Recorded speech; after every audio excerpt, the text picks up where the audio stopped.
Um, Melissa. Yes, what is it, Cindy? To be honest, it's actually really difficult for me to say this to you, but you know, um, I don't even have enough money to support myself. Okay. So, I'm really, really sorry, but can I stop with giving you the financial support? Huh? Financial support? I live on the pension and I can't really afford to give you any financial support. Uh, um, what do you mean by giving me the financial support? Huh? My name is Melissa, and I am 30 years old, working in a company. I met my husband Caleb through a singles party, and we just got married a year ago. My husband is a kind and funny man, although he can get a little carried away sometimes. And the reason I decided to marry my husband is that because he is very family-oriented. I want to make sure to look after and reassure my mom. She's getting old, and I'm worried about her, you know. I want to take care of her as much as I can. When we were dating, I heard my husband talking like that about his mother, and I thought he was a wonderful person. Later, I met my mother-in-law Cindy for the first time to inform her about our marriage, and she was a very nice person. Oh, Melissa, thank you so much for accepting Caleb as your husband and being a wife to him. You're such a lovely and nice girl, and you're too good to be with Caleb. Even after Caleb and I got married, Cindy never changed her attitude and treated me kindly. I know it must be hard to do all the house chores while working. Melissa, you can always count on me, you know. Thank you very much, Cindy. You often hear a lot of talks on TVs and radios about issues between the wife and her mother-in-law, but there's no such problem with Cindy and I have never once been mistreated by Cindy. Rather, she takes care of me like her own real daughter. But a little while after we got married, there was something that bothered me a little. It was not about Cindy, but it was about my husband. I'm exhausted today, so let's go to my mom's and have dinner. What? Today is your turn to cook dinner, right? So I'm saying that I'm exhausted from work and don't want to do anything, so let's go to my mom's. But won't that be a hassle for Cindy if we go so suddenly without any prior notice? Oh, it's fine. Don't worry about that. Mom must be lonely too, so it'll be nice for her too to have us over and have a lively dinner all together. Cindy had lost her husband 3 years ago, and now she lives alone in their house. Her house is a bit large for one person to live alone, and she could certainly get lonely. But isn't it too rude to just visit Cindy out of the blue without saying anything? If it were just my husband, it would be enough. But even I would be intruding Cindy. And if we were going to have dinner with Cindy, she would need to make some preparations. How can my husband even think that it's normal to think that we can go over to Cindy's without any prior notice? Even if we go, we should at least call Cindy to let her know. Hua, we don't really have to do that, you know. We're just going back to my parents' house. To you, it may be that, but to me, I feel like I'm intruding. We have to at least be mindful to Cindy and have manners. When I persisted, my husband said, "Okay." And while looking really lazy, he picked up the phone and began to call Cindy. Mom said we could go. Are you really sure? I really hope she's not just saying that. Come on, Mom says it's okay, so why not? I think you're worrying too much, honey. There was no point in wasting any more time arguing with Caleb. So we headed to Cindy's house anyway.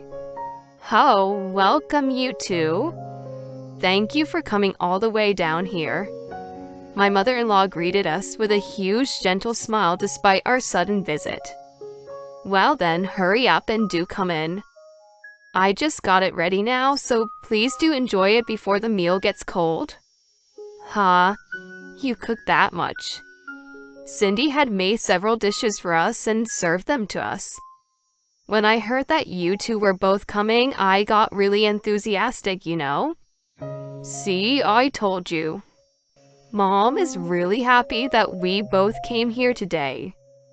Even if that is true, it is too inconsiderate of Caleb to even say that in front of her. My husband opened a beer without any hesitation, drank it down, and ate what Cindy had cooked. Well, I'll have some of the dishes you cooked, Cindy. Thank you. No, please do eat a lot. How do you like it? Oh, it's very delicious. How did you make it? Oh, I'm so happy then. Next time, I'll teach you how to cook this. Yay, thank you so much. Because Cindy was always kind, both Caleb and I were able to have dinner that day in a peaceful way. But a few days later, my husband suggested once again that we should go back to Cindy's house for dinner. We went there just the other day. So that's just too much. It'll be a huge hassle. No, it's fine. I've already called her about it in advance this time. Oh, really? Yeah, I called Mom yesterday. Oh, so you are already planning to skip cooking today too? Oh, don't say it like that, honey. I did do my part in preparing the meal, haven't I? No, Cindy is the one who is preparing the meal. So practically, you didn't do anything. So, I'm the one who asked my mom to cook for us today, right? So that means that even though I'm in charge of cooking, making sure that the meal for us is ready is part of my responsibility too, right? I don't know what the hell Caleb was talking about. Even though Caleb was saying something nonsense. Since Cindy had already prepared the meal, I had no choice but to go along with him. Cindy, I'm sorry for disturbing you again when we just came the other day. Oh, what are you talking about? I told you that you can count on me anytime, didn't I? If you're in trouble, don't hesitate to ask me anything, okay? Well, it's not like we're really in any trouble. It's just that my husband is slacking off in cooking and doing house chores, and that's why he's only relying on Cindy for her meals. Thinking like that, I felt very sorry for Cindy. Since then, upon my husband's suggestion, we always went to Cindy's place to ask her to feed us on the days when he was in charge of cooking. Despite that, Cindy always greeted us with a smile and cooked us delicious home-cooked meals. But I felt really bad to ask Cindy to help us out without us doing anything so many times, and that's pretty questionable being adults and all. So, I made a suggestion to my husband. Hey, I'm not going to tell you to stop going to Cindy's, but I think we should at least thank her for cooking meals for us. Oh, like what? I think we should give Cindy some financial support for food, since she's taken care of us so much. I don't think Mom really cares much about that, though. No, but I still feel bad. I'll give you some money every month from my salary, so will you give it to Cindy for me? If I give the money directly to Cindy, I am sure that she would be too careful and would not accept it because she's a very kind person like that. So I thought it would be better to give it to her from my husband, who is her son. My husband's eyes widened in surprise, but he said, "Well, if you insist that much, then I understand. I'll take responsibility and give it to Mom." I was relieved that I could now repay Cindy a little in this way. After that, we continued to eat dinner at Cindy's house, and my husband would say this: "We're eating at Mom's place," as if it was a normal thing now. We had dinner at Cindy's house about twice a week, and before I knew it, 3 months had passed. Of course, I felt a little bad, but since I know that I also gave Cindy some financial support, maybe I was thinking in a spoiled way. Then, I learned about a shocking fact. It was after dinner one day at Cindy's house. Ate very well. Saying that, my husband had finished eating and was relaxing on the sofa watching TV. I was washing dishes and cleaning up with Cindy. Then, Cindy started talking to me with an awkward look on her face. Melissa. Yes, what is it, Cindy? To be honest, it's actually really difficult for me to say this to you, but, I don't even have enough money to support myself. Okay. So, I'm really sorry, but can I stop with giving you the financial support? Financial support? I live on pension and I can't really afford to give you any financial support. What do you mean by giving me the financial support? Well, like I cook you both meals regularly and how I'm giving you financial support regularly. What? I understand that you and Caleb are in trouble, but as you can imagine, I'm starting to feel a little desperate too. Hey, wait a minute. I don't know anything about you giving us financial support. What? Besides, I am giving you financial support every month, aren't I? I felt bad about you having to take care of us so many times, cooking us amazing meals, so I gave Caleb some money to give to you, Cindy. I haven't received anything from Caleb. What? Then both Cindy and I had realized something. There is only one person we could think of. I had never been pissed off like this ever before. Then I immediately went over to Caleb, who was lying on the sofa. Hey, Caleb. What is the meaning of this? What is it? My husband seemed to be drunk and he was giggling around. What do you mean, what is it? What's wrong with you? Shouting at me like that? Did you have an argument with Mom? I grabbed my husband, who was lying down by his chest, and woke him up. What is it with you all of a sudden? We've been getting financial support from Cindy? What? And where did you put the money I asked you to give to Cindy? Well, that's... My husband is just clamming up, upset, as if he has something to be guilty of. Just let go of me for now. I feel like I'm going to throw up if you shake me too much. So I let go of his chest. Will you please explain what exactly is going on? About what? Are you trying to act dumb at this point? Cindy seemed to have lost her patience, and she also began questioning Caleb. You told me that you were both in trouble, so I gave you money and even fed you dinner multiple times. Hey, what the hell? What's wrong with you? Even you're mad at me, Mom? We have every right to be mad at you. You have been deceiving Cindy and I, Though it's a terrible way to say that.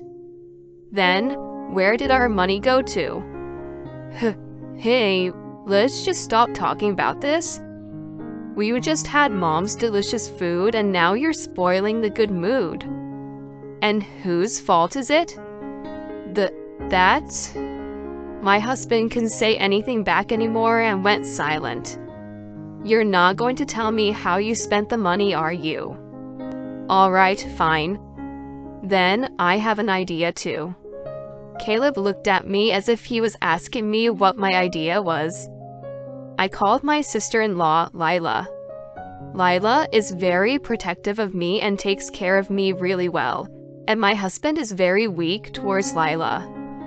Lila is a strong-willed, independent woman, and when my husband, who has always been a good guy, would get carried away, she makes sure to set things straight for Caleb. When I called Lila and explained the situation quickly, she said she would be here soon. When my husband found out that Lila was coming over, his face turned really pale. Lila lives about a 10-minute drive from Cindy's house, so she came right over. Caleb, what the hell did you do? What did you do with Mom and Melissa's money? My husband stubbornly refused to talk even after Lila arrived. This is going to be a long battle. Melissa, you can go home for today. I'll interrogate him all night and make him talk. Thank you very much. I'll be waiting for your update. So, I took Lila's word for it and decided to go home first. The next day, when I went to work as usual, I received a message from Lila. Caleb finally came clean. He's a terrible bastard. Can you come over to Mom's house again after work today? I wondered what it was. I wondered what Caleb did which made Lila describe him like that. So, I went to Cindy's house after work. My husband and Lila was already there. Oh, Melissa, I'm sorry to make you come over again. It's okay. My husband was made to sit on the floor, and his face was turning pale by the minute. Well then, Caleb, why don't you talk to Melissa properly about the truth? I stood right in front of my husband to listen. He was looking down at himself really awkwardly. I can't really understand you if you keep looking down. Please explain to me what's going on. I'm so sorry. It was just a spur of the moment kind of thing. What was? Well, I had an affair with another woman. Huh? I'm really sorry. So you were cheating on me behind my back? I guess so. You're such a bastard. I'm really sorry. And? What did he use the money on which Cindy and I gave you? Answer me properly. For the trip and the date and the hotels for the affair. And the travel fees? What? A trip? How did he even have the time? Oh. Don't tell me that you're talking about these business trips that you've been having frequently. My husband then nods awkwardly. Wow, I can't believe this.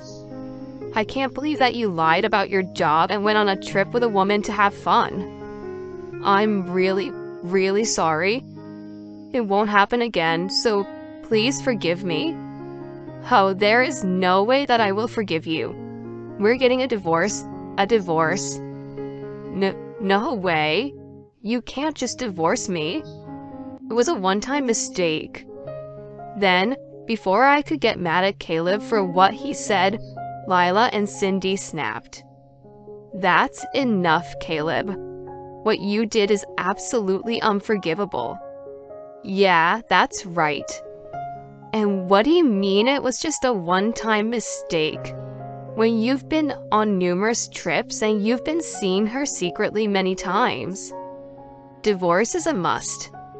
A wonderful person like Melissa shouldn't be pushed around by such a lousy brother like you, Caleb. You would definitely pay alimony for your affair and the money you stole from Mom and Melissa. Oh no. Then, Lila took out the official documents for divorce and handed them to me. She thought that I would need it, so she got it for me at the city hall, as well as a number for a lawyer. I checked the documents and signed the parts I needed to sign and gave it to Caleb. My husband was reluctant, but Lila and Cindy got angry with them again, so he signed it right away. Thus, like this, my divorce from my husband was finalized. Then, through my lawyer, I demanded alimony from Caleb and his mistress. Of course, I also claimed the money I had given to Caleb. I also heard that his mistress was also married. And since her husband is also demanding alimony from Caleb, he is now in huge debt. Currently, Caleb is living at Cindy's house, and both Lila and Cindy manages Caleb's wallet, making sure that he does not waste his money and that it is always used to pay off his debts. Because of this, Caleb only gets $10 every day to go to work, and once he uses the money for his lunch and so on, he won't have any money left. So, he can't even go to bars and afford any luxury, and he has no choice but to go home. Caleb deserves what he got, and it's not at all surprising that he now has to pay back the money he had used when it wasn't even his money. Caleb is just a low-life scumbag having an affair based off on other people's money. On the other hand, I live in an apartment now and I am living comfortably on my own. By the way, I still keep in touch with Cindy and Lila, and the three of us sometimes go out to dinner together. My ex-husband is a low-life scumbag, but the only thing I'm grateful to him is for giving me the opportunity to meet Cindy and Lila. Thank you for watching until the end. Please subscribe to our channel. We hope to see you in our next video.